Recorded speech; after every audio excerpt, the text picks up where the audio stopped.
off the pig! Here we are with our long-awaited first episode in the cooking tutorial series we're doing at Laatsch's Piggly Wiggly.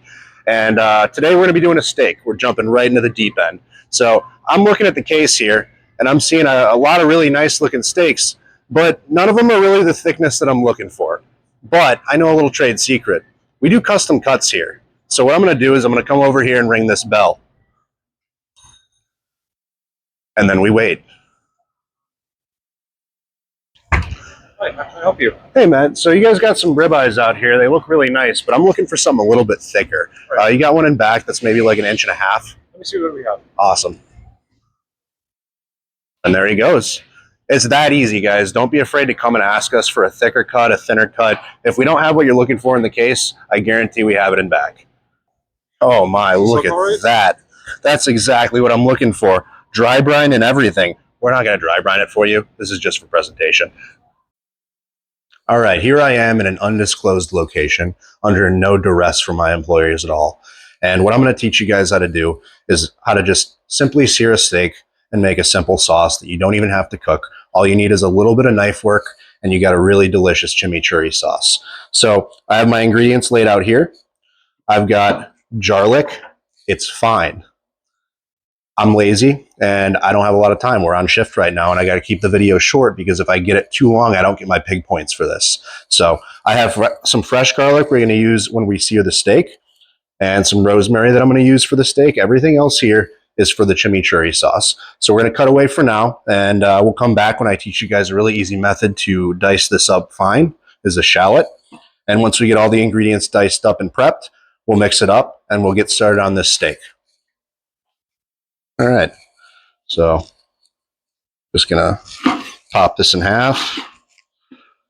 And I'm gonna take out the seeds and I'm gonna take out the ribs for this jalapeno because I don't want it to be too spicy. I'm gonna be sharing it with the public here. And we don't wanna melt anyone's face off. So once I get most of the ribs and seeds out of here, we're gonna take it very simply. Just dice this up.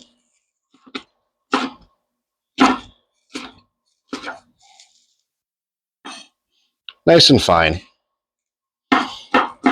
Doesn't have to be perfect. It's all going to go into one sauce, and you just want it mostly uniform. But a little bit of difference in size and consistency isn't going to make a world of difference. Now, this is catering to people who they're not confident making a steak. I'm by no means a chef. I'm a home cook. All right. I do this for fun. And there's going to be a million people out there that can do all of this better than I can. But cooking is an art, not a science. And there's a million ways to approach cooking. So if you find a new way of doing something that's better than the way I show you, that's fantastic.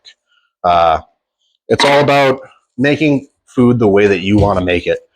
So for example, this chimichurri, I sometimes see it with shallot. I sometimes don't. I like it with shallot. I had it at a restaurant once. Normally when I make it at home, I would just make it with a little bit of jalapeno or red chili is actually the traditional Argentine method of making it. But in this case, I'm going to add a little bit of shallot to it. And I'm going to show you how to dice the shallot up with a method that you can use to dice up an onion in just the same way. Now, if any of you watch cooking shows, this is old news, but for anyone that doesn't, it's kind of a neat little trick that saves you a lot of time in the kitchen. So I'm going to come through horizontally on this shallot, pull that last little bit off, and then I'm going to come through vertically and slice it most of the way down.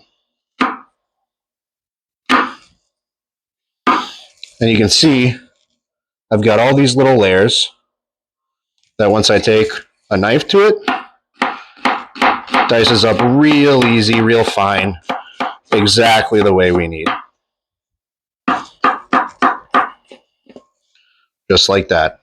Nothing fancy. I'm going to come through and do it again.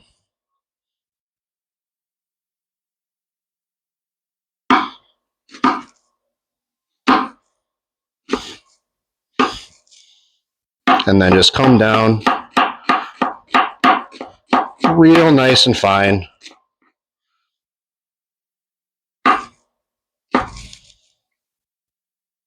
And this is basically all of the hard veg that I have to cut up for this. Now we move on to our parsley. And I'm just going to do a rough chop on the parsley and come back and chop it a little finer once I'm ready.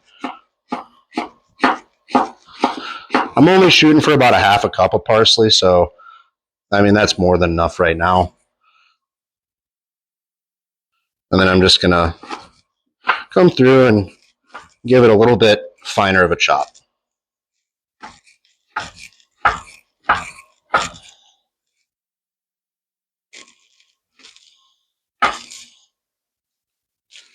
And this is basically all I need for our base. Now, I'm going to cut away here and I'm going to come back with a half a cup of olive oil that we're going to start making this sauce. All right, so we're just going to mix all this together and we're shooting for a consistency kind of like this. I'm actually going to add a tiny bit more olive oil. I want to have a little bit more liquid in there.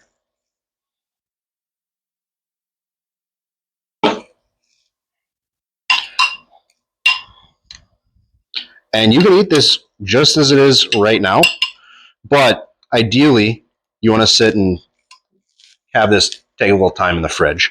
Up to 10 minutes, but ideally you want to have it in there for closer to an hour. It really isn't going to make a huge difference, but if you have the time, that's fantastic. So we're just going to shove it right in the fridge here. So this is the part where I tell you about a couple essentials. There's not a lot of essentials you need to cook a good steak at home, but there are a couple things. Now, I have these nice meat probes my lovely girlfriend bought for me for Christmas this year, and these are terrific. I love them, and if you really like cooking, maybe get yourself a set. But this is for people who are just starting out, who are afraid to cook a steak at home, and for that, I'm going to use this $10 pile of junk that I've had sitting in my drawer broken to show you that you can really use any meat probe at home. That said, a meat probe is essential. Using the thumb method of just feeling doneness, it doesn't work. The other essential thing is a nice heavy pan. A nonstick pan, you can pull it off. It's not easy. You want a heavy pan because it holds temperature. And when you put the steak in, it's going to drop that temperature. If you're using something light, the pan temperature is going to drop and you're not going to get a good sear on it. So right now we've had it preheating for a little bit, and I'm going to take this avocado oil, which is a high temp oil. The smoke point on avocado oil sits somewhere around 500 degrees. And you can see that that's already starting to smoke, which is terrific because that means that we're just about ready to throw the steak on. You heard me mention a dry brine earlier, and that's what we've done with this steak. And we're just going to pop it on there and let it sit. And I'm going to leave it there for about a minute. I'm going to drop the temp here a little bit. So dry brining is really simple. All you do is you salt your steak the night before. You want to give it at least an hour if you're doing it like this. If you don't have an hour to do it, salt your steak right before you put it on your pan. Because if you don't give it an hour, your brine isn't going to successfully pull the moisture back in. What happens is it pulls the moisture out, it mixes with the salt you put on the steak, and then over time it will pull that moisture right back in and give you a really nice, delicious, juicy steak. Not only that, but if you leave it on a wire rack in your fridge overnight, it's going to dry out the skin, which is what allows a Maillard reaction to occur. You want really nice, dry meat on the surface that you're putting in a pan for a sear, because if you don't have nice, dry heat, it's going to steam. It's not going to cook. It's not going to sear. So already I can see a little bit of crust building up around the edges here. That's terrific. That means our pan was right up to heat. Now, this is a really nice thick cut. We're not going to finish it in this pan. We're just going to get a good sear on all sides, and we're going to finish it in the oven. So it's been on there for about a minute. I'm just going to take a peek. Oh, yeah. We're already getting a nice sear on that thing. And just flip it over. So you see, with these very basic tools in the kitchen, you can have a really, really good quality steak at home incredibly easy.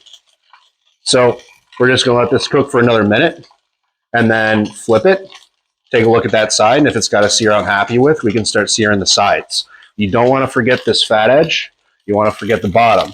You want a good sear on all sides because that holds in all that juice and all that flavor. Then we're going to toss it back on a wire rack, throw it in the oven, preheated at 400 degrees. And then we're just going to occasionally check it with this bad boy right here. Where I got a couple small ingredients here that we're going to throw in the pan towards the end. So garlic, I'm just going to crush it. Doesn't have to be pretty. We're just getting the shell off, keeping it whole. But I want to crush it to open up the inside and get some of that flavor out.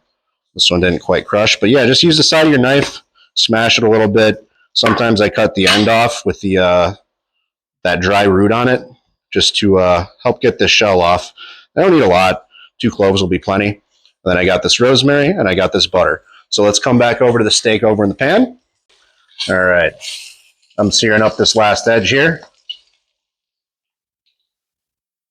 Yeah, just a little time. And then we're just gonna pop it back down. I got my butter in the pan. It's very hot. It's a heavy pan, so I'm going to use this pad and just tilt. Take a spoon and just start to baste. Just throw a little bit of that butter over the top. Preheated 400-degree oven over here. I still got it on a wire rack, and we're just going to pop her right in and keep a close eye on it. Now I got it on a wire rack because I don't want any direct heat on this. We already have the sear. So keeping it on that wire rack means that as little surface area as we can have is touching that steak. So we're just going to pop it in there, and we'll come back in a little bit and check the temperature. Keep a close eye on it. If you don't have a meat probe that you keep in there, it's a little tougher because you got to come over and open the oven up and check it here and there, but it's not a big deal. All right, so it's been about 20, 25 minutes, and I've been constantly checking the temperature of the steak in the oven here. And we should be just about up to temp. So we're going to pull this.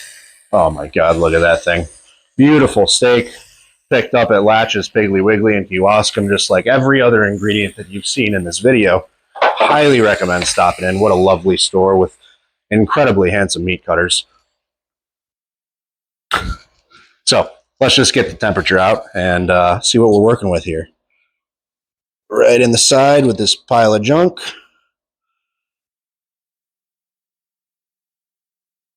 I said I was shooting for 138. 1 degree high. That's all right. So, important thing to note, steaks and the doneness is subjective.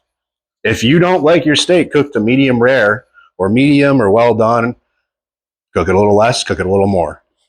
This is how I like mine. So that's how I cooked it. So now we're going to take the chimichurri out of the fridge. We're going to take the steak. I'm going to cover it, just lightly tent it with a little bit of aluminum foil. And we're going to go down to Laatsch's Piggly Wiggly and Kewaskum, where we're going to hand out some samples. So I hope you're there. All right, so here I am with this chimichurri. It's been sitting in the fridge for about an hour, and we got our ribeye here. So we're going to cut it up, start handing out some samples. So first, let's see how I did, and there's a moment of truth. No, not as pink as I was shooting for, but there's still some good pink in there. So we got a couple people here willing to take some samples who, under the threat of termination, are going to tell me how good it is, even if they don't like it. So let's get her cut up. All right, fellas, come on in. So we got some forks over here. You can help yourself. We got this chimichurri. I recommend trying this out on your steak as well. Go ahead and take whatever piece speaks to you. And it truly does not matter at home how you cut this up, because we go ahead and cut it against the grain for you already. So there's really no wrong way to cut up a rib steak. Cutting them nice and thin.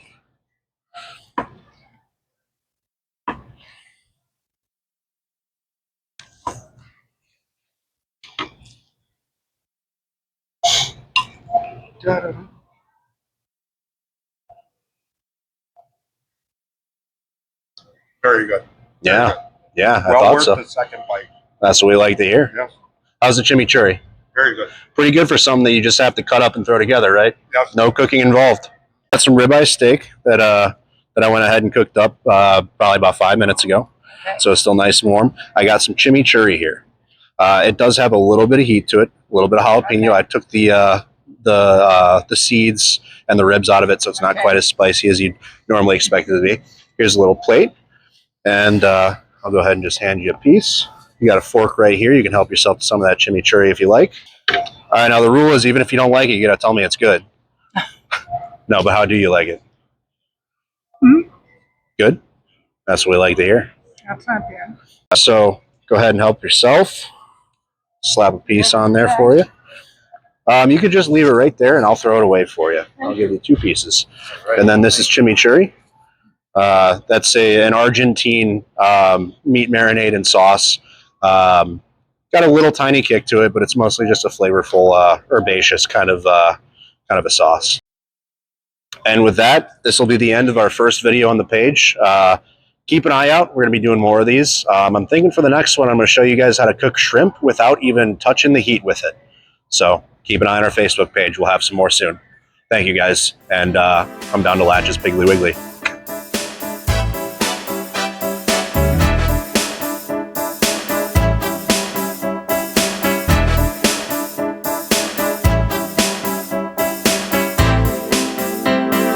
Wiggly, Wiggly, stop the pain.